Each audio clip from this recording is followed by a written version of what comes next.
hockey fans. Here we go. Game one. Well, not game one. Game one of Avs and Stars. I was going to say game one of the NHL playoffs, but we just finished watching St. Louis and Winnipeg. And to give you an idea, to set the tone for this year's playoffs, it was 3-3, and sat down. I said, this looks like a 4 overtime game. And then Winnipeg scored 2 goals in 40 seconds, and that was the end of that. So that says a lot for my predictive skills for this year's round. So tonight we got Dallas and the Avalanche. Now, obviously we got Otter versus somebody with wood, right, on Colorado's side.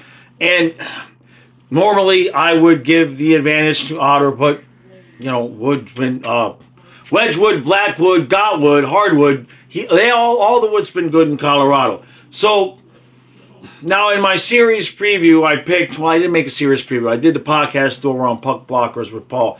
But I'm picking Dallas in this series. Now, there's 2 reasons why that was a bad idea. Number 1, I don't watch a lot of Dallas and Colorado. And number 2, I know Dallas has got some injuries. But I was making predictions and picks about with a month to go left in the season, and I'm kind of sticking with them. Now, why am I picking Dallas? Well, the reason why I'm picking Dallas is because way back when Rantanen was traded to Carolina, first thing I thought was Rantanen's going to not want to sign in Carolina, and he's going to be ending up back in the Western Conference, and it's going to be a pain in the ass for the Avalanche in the playoffs. Now, I thought that was going to be Vegas, because that would have been a very Vegas-y thing to do. Instead, it's Dallas, and now they've got him in the first round. Can Rantanen make up for the injuries that Dallas has right now? I hope so. We'll put it that way. Now, not that I'm rooting against the Avalanche, but it would be nice to see a team that beat the Panthers in the Stanley Cup years ago eliminated, so we don't have to worry about the rubber match. I'm not into rematches. If the Panthers are going to make the Cup again, I like to play somebody new. How about Nashville? Doesn't work that way, does it? All right. What are we going to see tonight? Hopefully, let's do overtime. It's not that late of a game, right? There's nothing better than NHL playoff overtime. The next game, we don't have to cover the next game until like 6 o'clock tomorrow night with Toronto and Ottawa. So let's have some overtime tonight. Go Dowls. Dowls. Start. I usually say give me 2 points, but I can't say that, so I can't talk go Stars.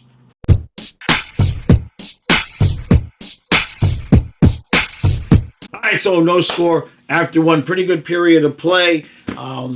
Dallas survived an early 5-on-3 where Marchment got one, and then I forget who was that got the second one, got called for tripping on McCarr.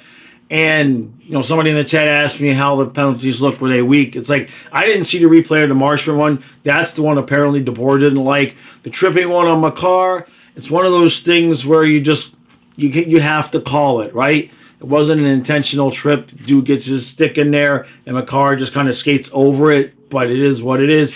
Dallas kills it off. They had their own power play, nothing doing. Blackwood making some good saves. Generally speaking, I don't praise the goaltenders all that much during the game because it's bad juju. In fact, most players that I praise, something they'll screw up in the next period.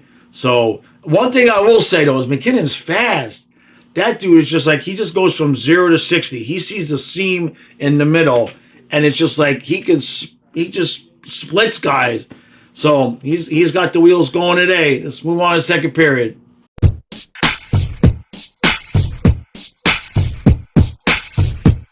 All right, so it's 2-0 Colorado after 2. I did the exact same thing again. I started talking about how this looked like it was going to be overtime, and sure enough, Colorado got 2 quick goals. Now, the second one here was on a double minor, high stick. McKinnon got high stick. He was bleeding, and Avalanche got the second goal on the first power play. Now, the first goal was Lehkonen, and if you watched the game, you know that it was kind of kicked in, kind of not kicked in.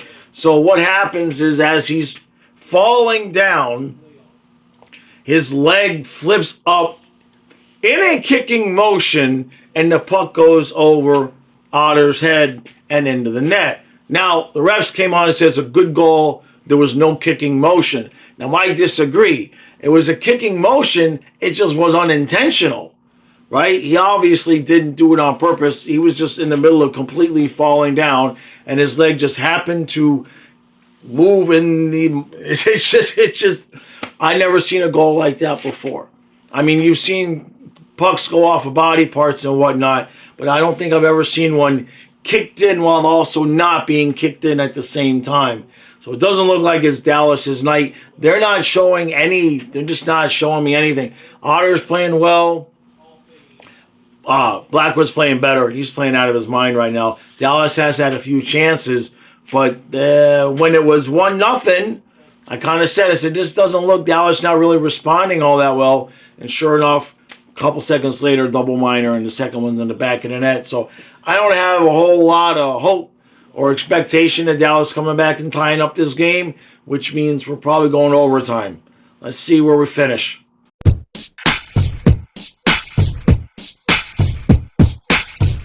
Yikes. 5-1 Colorado.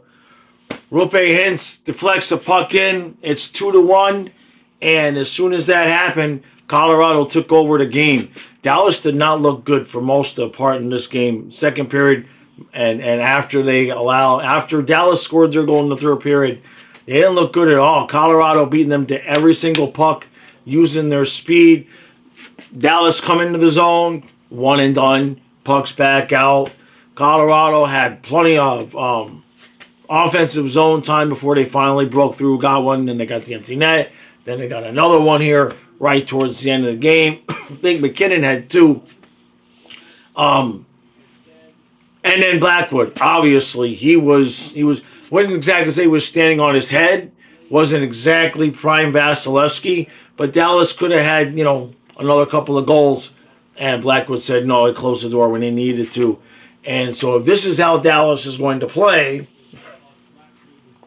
I'm wearing the Dallas jersey, right? If this is how Dallas is going to play, I don't know that they win a game in this series. Now, I always say that in the first game of the series, when I say that, it doesn't mean anything.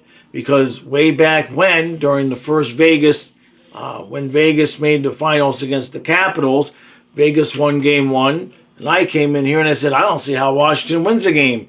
And then you all know how that went. So there's that. Dallas is going to have to do something different, all right? They're just out there kind of just, it doesn't even, I'm not saying there was a huge disparity, but one team was playing playoff hockey and it wasn't Dallas. We'll just put it that way. They looked like it was still a January Sunday afternoon matinee game out there, and the light bulb never came on for the Stars. Like, as the game was going on, the third period, they made it 2-1. And as Colorado was dominating, I said on the stream, I'm like, you could feel it. You could see this is coming. Colorado's going to get that 2-goal lead back. They're going to make it 3-1. And sure enough, I mean, they're leaving guys open on the side of the net by themselves here at the end. Not good for Dallas. Not a good look. So, all right. That does it for this game. So, now, unfortunately, if you're a fan of this channel, what you know we usually like to do around here is we obviously cover the Panthers, and then we cover one full other Eastern Conference series. That will not be possible this year because the schedule makers are idiots. So we're going to be able to cover Toronto, Ottawa tomorrow. That was obviously going to be the series we would cover. But Game 2 and Game 3 of Toronto and Ottawa are playing on the same night as Panthers and Lightning. So we can't cover both games at once. I'm not happy about that at all. So tomorrow is, tomorrow we'll be covering Leafs Senators. We might cover another game. Stay tuned for that. We'll just see how we feel. And then Monday, I think it's Caps Canadiens, which it is. And then by the time we get back to that, Tuesday, the Panthers are playing. So are Toronto and Ottawa. So the point is, and I've looked at the schedule, we won't even be able to cover a full Western Conference series either. So the only full series we'll be able to cover is the Panthers. And then it will be random games depending on how they scheduled it out. I don't know why they had to adjust the schedule for Florida and Toronto to be playing on the same nights. Usually, I mean, it's been my experience the last few years anyway, that the teams in the Atlantic Division were playing on opposite nights. That made things a lot easier, and there's a lot of crossover between the fan bases, obviously. So that's a bit frustrating. So tomorrow would definitely be Toronto and Ottawa. I don't know if we're going to cover the early game, Canes and Devils, and I don't know if we're going to cover the late game. I kind of want to cover 2 games, but that late game, it's not even scheduled for 10 o'clock, which means puck drop would be about 10:20, which means by the time the recap is up, it'd be 2 a.m. We'll see how about Toronto and Ottawa do us a solid. How about a couple of overtimes? How about a game 1, 5-period game, and that'll be like covering 2 games. All right, Colorado gets the first one. Tomorrow's Sunday, no noon stream tomorrow. Monday, obviously, I'll be back Monday with the noon streams. The members podcast this week. I have a Monday through Friday members podcast. We're going to be fishing a lot this week. The entire week, the temperature is basically going to be about 70 degrees. So I'm hoping for at least twice, if not 3 times, where the podcast will be out there fishing. So good luck to us. All right, I'll see you tomorrow.